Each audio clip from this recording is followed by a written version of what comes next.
अगर अर्जुन कृष्ण के बिना कर्ण से लड़ता तो क्या होता? क्या श्री कृष्ण के बिना अर्जुन कर्ण का वध नहीं कर पाते? क्या अगर श्री कृष्ण नहीं होते तो कर्ण अर्जुन का वध कर देता? क्या श्री कृष्ण के बिना अर्जुन अधूरा वीर था? ये कुछ ऐसे सवाल हैं जो अक्सर हमारे और आपके मन में आते हैं कि महाभारत में ये होता तो क्या होता, वो होता तो क्या होता। आज हम ऐसे ही सवालों के जवाब ढूंढते हैं, वो भी महाभारत ग्रंथ से ही। सबसे पहले हम देखते हैं कि अगर श्री कृष्ण अर्जुन के साथ नहीं होते तो क्या अर्जुन कर्ण को पराजित कर पाता? आप कहेंगे कि बिल्कुल नहीं, कर्ण अर्जुन से ज्यादा बड़ा वीर था। तो दोस्तों, महाभारत की कुछ घटनाओं को देखते हैं कि जब जब श्री कृष्ण अर्जुन के साथ नहीं थे तो अर्जुन ने कौन सी ऐसी वीरता के काम किए जिससे आपको ये यकीन हो जाता कि अर्जुन कर्ण से कई गुना श्रेष्ठ योद्धा था। सबसे पहली घटना महाभारत ग्रंथ के आदि पर्व से है। हुआ ये था कि द्रोणाचार्य के मित्र द्रुपद ने उनके साथ गलत व्यवहार किया था, तो द्रोणाचार्य ने शपथ ली थी कि वे अपने शिष्यों के द्वारा कभी न कभी द्रुपद को पराजित करेंगे। तो दोस्तों, जब द्रोणाचार्य ने शिष्यों को अस्त्र शस्त्र की शिक्षा दे दी, जिसमें अर्जुन, भीम, कर्ण, दुर्योधन और युधिष्ठिर सबसे प्रमुख शिष्य थे, तब द्रोण ने उन्हें द्रुपद से लड़ने के लिए भेज दिया। इस कहानी को आगे बताने से पहले हम आपको ये बता दें कि महाभारत ग्रंथ के अनुसार कर्ण को भी द्रोणाचार्य ने ही अस्त्र शस्त्र की शिक्षा दे दी थी। ये लोगों को गलतफहमी है कि कर्ण को नीची जाति का होने की वजह से द्रोणाचार्य ने शिक्षा नहीं दी थी। इस पर हम आपको बाद में एक अलग वीडियो के द्वारा बताएंगे, लेकिन अब हम इस कहानी को आगे बढ़ाते हैं। तो सबसे पहले कर्ण और दुर्योधन अपने कौरव भाइयों के साथ द्रुपद से युद्ध करने के लिए आगे गए। इस युद्ध में द्रुपद ने न केवल कौरवों की सेना को पराजित किया, बल्कि कर्ण को युद्ध छोड़कर बीच मैदान से भागना पड़ा।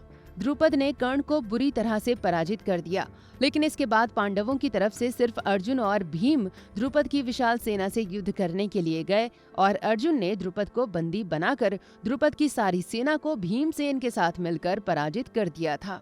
यानी अर्जुन इस युद्ध के दौरान कर्ण से ज्यादा श्रेष्ठ साबित हुए।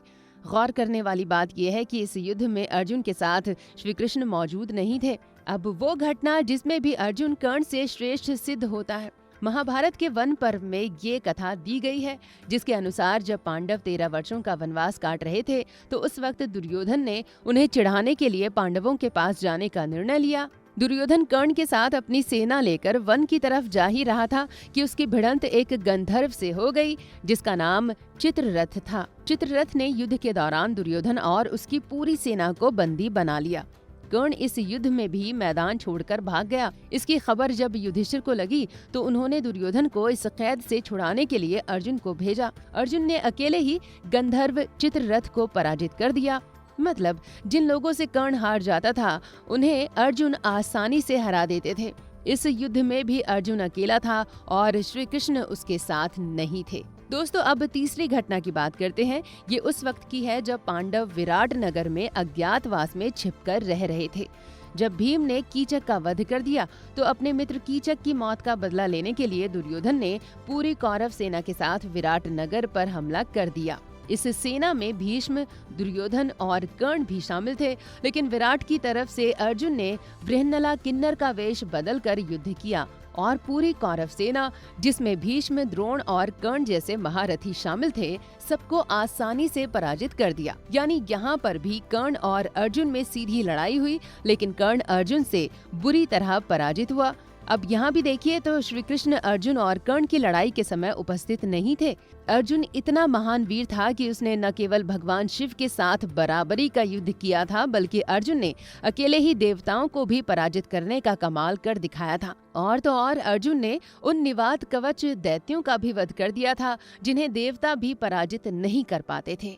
इन सारे युद्धों के दौरान भी श्री कृष्ण कभी अर्जुन के साथ नहीं खड़े थे। अर्जुन ने अकेले ही भगवान शिव से युद्ध कर पाशुपातास्त्र हासिल किया था, देवताओं को पराजित कर उनसे दिव्यास्त्र सीखा था और दैत्यों को यमराज के घर पहुंचा दिया था। जबकि कर्ण देवताओं और भगवान शिव से तो छोड़िए, वो तो महाभारत के युद्ध में अभिमन्यु से भी पराजित हो चुका था। उसे महाभारत के युद्ध में एक ही दिन में 5 बार भीम से युद्ध में हारना पड़ा था और घटोत्कच ने तो कर्ण को बुरी तरह से पराजित किया था। उसे अपनी जान पर ही संकट दिखाई देने लगा था। तभी तो दुर्योधन के कहने पर उसने अर्जुन के पिता इंद्र की दी हुई अमोघ शक्ति बाण का इस्तेमाल किया था, जिसके बाद घटोत्कच मारा गया था। दोस्तों, एक बात और ये है कि अर्जुन ने ने जो भी हासिल किया वो अपनी मेहनत और लगन से हासिल किया।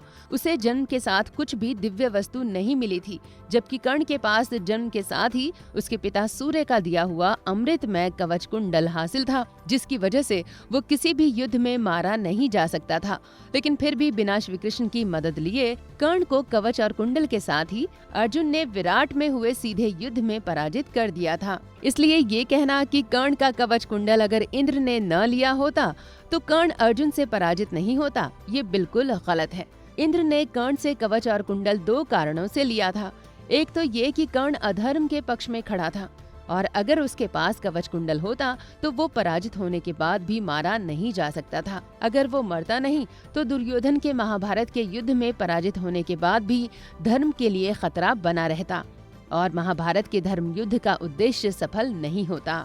दूसरे, कर्ण के पास कवच कुंडल था और अर्जुन के पास ऐसी कोई दिव्य वस्तु नहीं थी, इसलिए बराबरी का युद्ध करने के लिए भी कर्ण का कवच कुंडल छीनना जरूरी था। श्री कृष्ण ने सिर्फ महाभारत के युद्ध के दौरान अर्जुन का साथ दिया था क्योंकि भीष्म और द्रोण जैसे महारथी ऐसे वरदानों के साथ लैस थे कि वे पराजित होने के बाद भी मारे नहीं जा सकते थे। उन्हें मारने के लिए कूटनीति की जरूरत थी और उस वक्त श्री कृष्ण से बड़ा चाणक्य पृथ्वी पर कोई मौजूद नहीं था।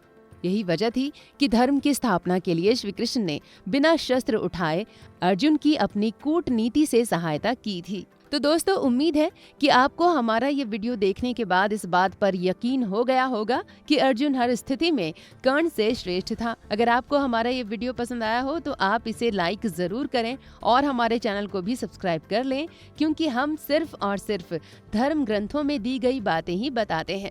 इधर उधर की बातें हम कभी नहीं करते। आखिर तक इस वीडियो को देखने के लिए आप सभी का बहुत बहुत धन्यवाद।